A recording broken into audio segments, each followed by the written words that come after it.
নমস্কার বন্ধুরা, আওয়াজ স্টোরিতে তোমাদের সবাইকে স্বাগত জানাই।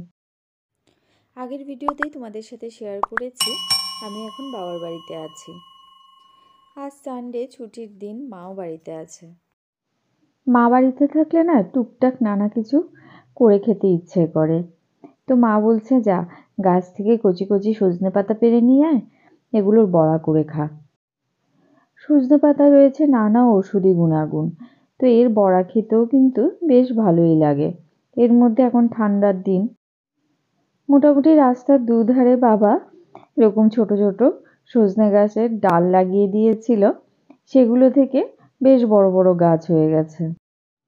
বড় বড় দুটো গাছ রয়েছে, ওর থেকে তো পারা সম্ভব না, তাই এই ছোট ছোট গাছগুলো থেকেই কচি কচি পাতাগুলো পেরে নিচ্ছি। আর ইসলামপুরে তো পয়সা দিলেও মনে হয় কিনে পাবো না সজনে পাতা, ওই অন্যের বাড়ি থেকে চেয়ে আনতে হবে। এটা আবার চাইতেও কেমন লজ্জা লাগে। আর তোমরা তো জানোই, পাতা বড়া বাটা এই ধরনের জিনিসপত্র খেতে আমার বেশি ভালো লাগে।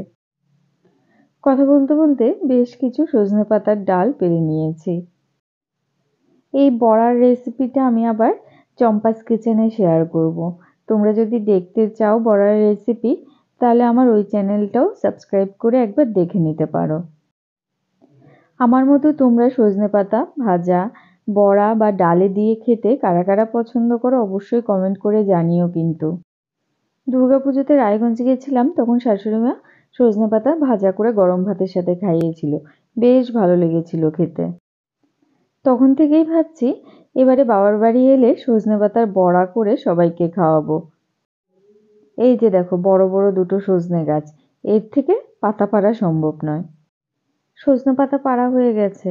চলো তাহলে ভিডিওটা এখানেই শেষ করছি। সবাই ভালো থেকো।